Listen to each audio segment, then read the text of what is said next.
Welcome back to Florasway. Today we have Samsung S20 Ultra for review.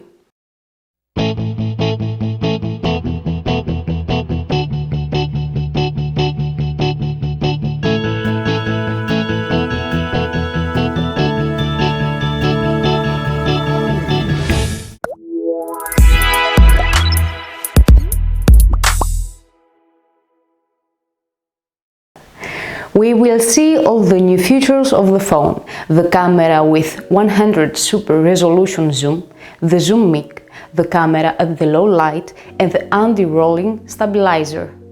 This is the phone to end all cameras.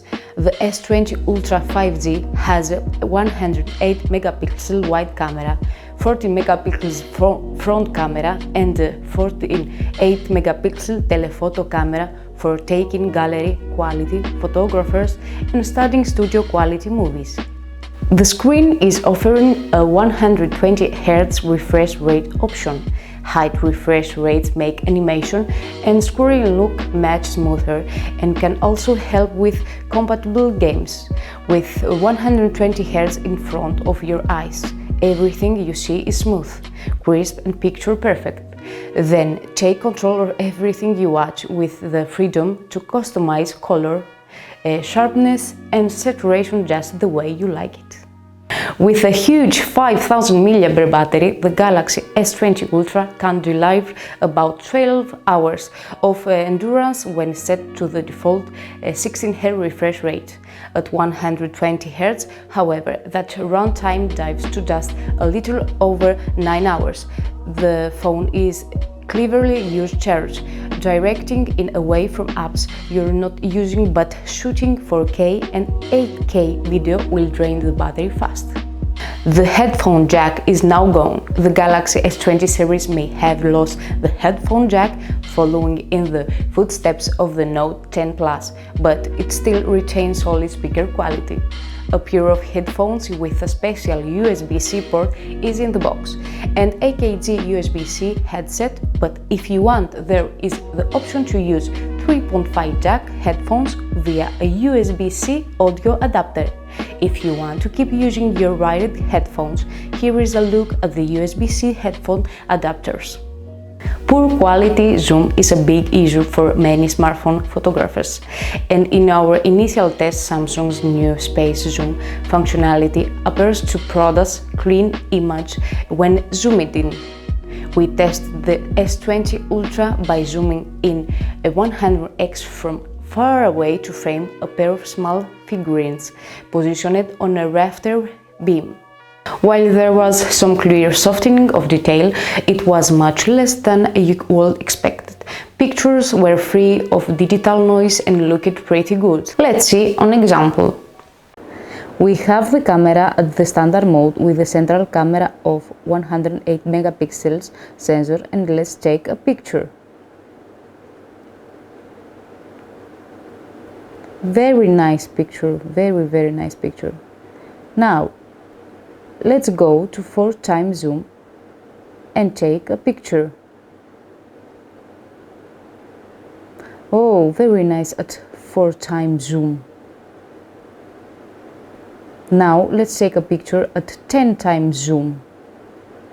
Yes, 10 time. Take a pictures. So nice. Very nice picture.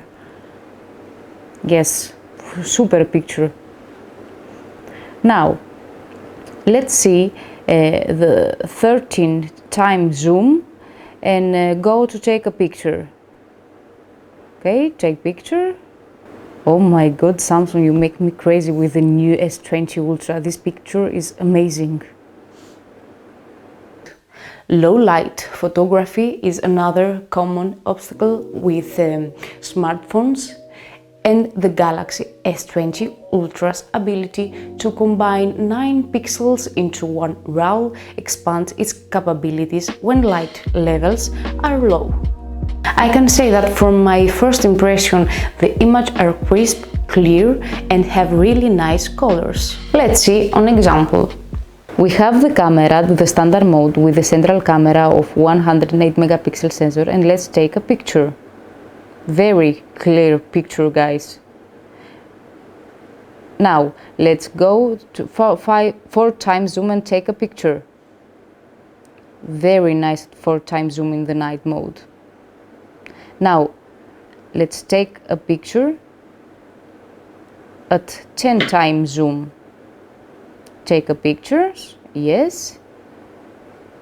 A little bit up the camera. Now take the picture. Come on, come on. Yes, now here. Okay. I think that photo is super. Yes, very nice picture. Now we can go and let's see the night mode. Okay, push. Okay, now we're waiting. Okay, I think this picture is amazing what S20 Ultra can do. Now let's go to 4x zoom and take a picture. We're waiting a little bit. Okay, come on, come on. Yes. Whoa, super is this picture. Now let's take a picture at 10x zoom. We're waiting. Yes, please hurry up. Very beautiful picture. Yes. I was particularly impressed by the new S20 Ultra zoom in mic. Standing at one end of the room, we zoomed the mic in 6x its max and managed to follow a conversation going on in the middle of the room as if the people were standing right next to us. Let's see an example.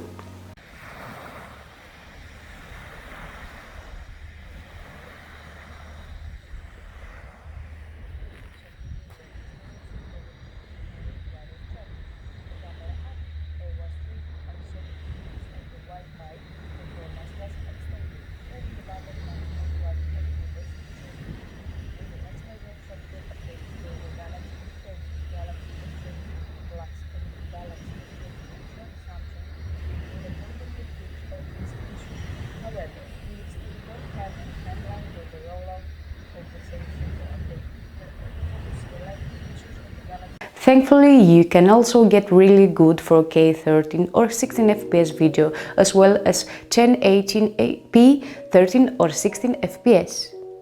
The super steady video stabilization has been improved to add roll stabilization, and while it's incredibly smooth for situations where you are walking, riding a bike or tracking an object moving in one direction, I actually saw it regularly drop frames and shutter when trying to pan around or move back and forth in multiple directions. Funny enough, the regular stabilization shooting at 1080p, 13 or 16 FPS was nearly as smooth, with zero dropped frames. When you turn super steady off, you get back the ability to use the ultra-wide camera and zoom up to 20x. So, I'd rather stick with basic 4K or 1080p for video here. The Samsung Galaxy S20 Ultra is a serious tool for both stills and video, and already looks like it could be the best smartphone of 2020. Thank you for watching and don't forget to subscribe.